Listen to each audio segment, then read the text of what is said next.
ខ្ញុំសូមជម្រាបសួរគ្រូក៏ដូចជាមិត្តភ័ក្តិទាំងអស់គ្នាថ្ងៃនេះខ្ញុំមានកិច្ចការមួយចង់យកមកបង្ហាញកិច្ចការនោះមានឈ្មោះថា map ហើយនិង under map អញ្ចឹងយើងទៅស្គាល់វាទាំងអស់គ្នាទៅថា map ហើយនិង under map ហ្នឹងគឺជាអ្វីចំពោះ map វាជា container មួយដែលសម្រាប់ឲ្យយើងរក្សាទុកទិន្នន័យបានជា key value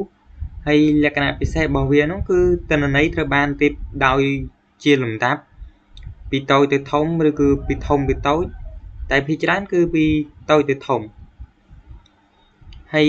ចំពោះ under map ផងដែរវាក៏ជា container ដែលរក្សាទុកទិន្នន័យជា key value ដូចគ្នាក៏ថាunder map ហ្នឹងវាអត់មានលំដាប់លំដោយទេចឹងយើងសួរថាបើសិនជាមានលំដាប់លំដោយអញ្ចឹងតើយើងប្រើវានៅពេលណាចំពោះ map ហើយនិង under map ហ្នឹង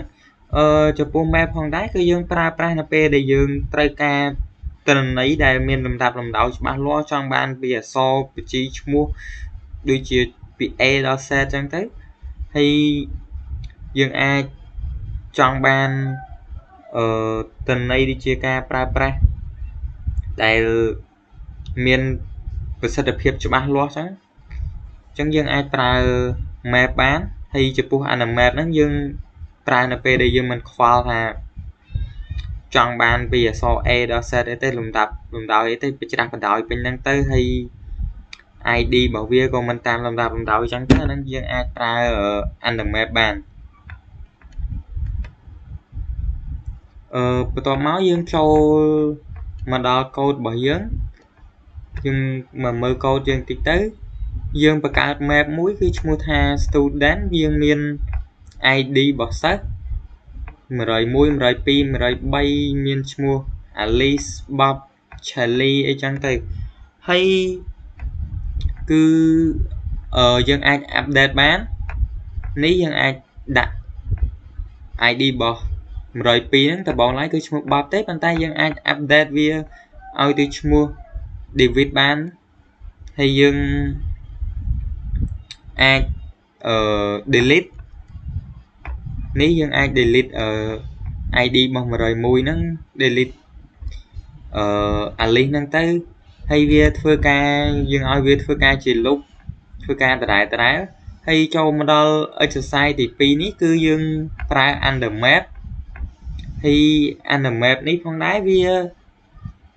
ខ្ញុំដាក់ជាប៉ាដេម៉ង់មួយចុះវាមាន IT មាន business មាន engineering អញ្ចឹងទៅហើយវាធ្វើការអត់តាមលំដាប់លំដោយនេះលើទេអញ្ចឹងបើសិនជា IT នេះវាអត់ទាន់មានទេអញ្ចឹងតម្លៃវាអាចគិតពី0ទៅតែបើវាមានហើយយើងឲ្យវាបូក1ឡើងទៅហើយវាក៏យើងប្រើ loop ដូចគ្នាដែរហើយចំពោះទី3វាជាលេខទូរស័ព្ទដូចបោះ Alice បោះ Bob អីចឹងទៅហើយទី4 exercise ទី4នេះគឺយើងបញ្ចូលពាក្យហើយអាចឲ្យពាក្យហ្នឹង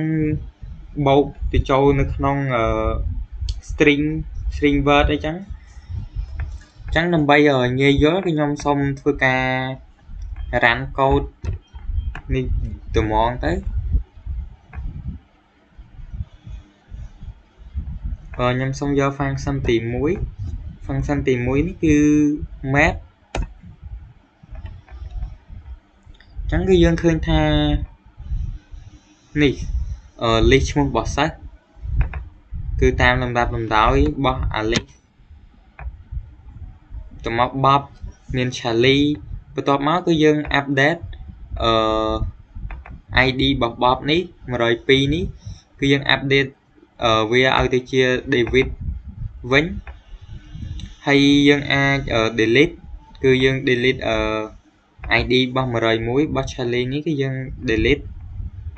ខ្ញុំសូមសាកយក function ទី3គេឲ្យយើង enter ឈ្មោះខ្ញុំសាកយក Bob ចុះនេះ phone number របស់ Bob គឺប៉ុណ្ណេះ098 32 នេះ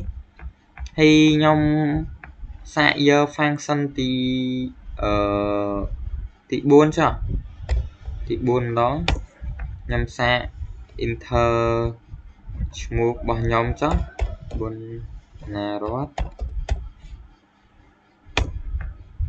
គឺឃើញថានេះ frequency បុណ្ណារតន៍នេះ word frequency នេះគឺស្មើ1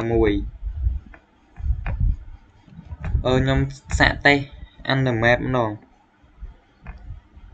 នេះចំពោះ function ទី2នេះគឺ animate ខ្ញុំសាកយក animate 2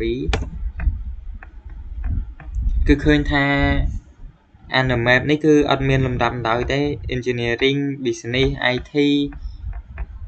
គឺវាអត់តាមលំដាប់លំដោយទេបើសិនជាយើងមើលទៅកន្លែងនេះ IT នៅមុនទៅមក business ទៅមក engineering ប៉ុន្តែអានេះគឺ engineering business ឬ IT អញ្ចឹងទៅគឺអត់មានលំដាប់លំដោយទេអញ្ចឹងកិច្ចការរបស់ខ្ញុំគឺមានតែប៉ុណ្ណឹងទេចូលដល់ទីបញ្ចប់ហើយខ្ញុំសូមជម្រាបលាលោកគ្រូក៏ដូចជាមិត្តភ័ក្តិទាំងអស់គ្នា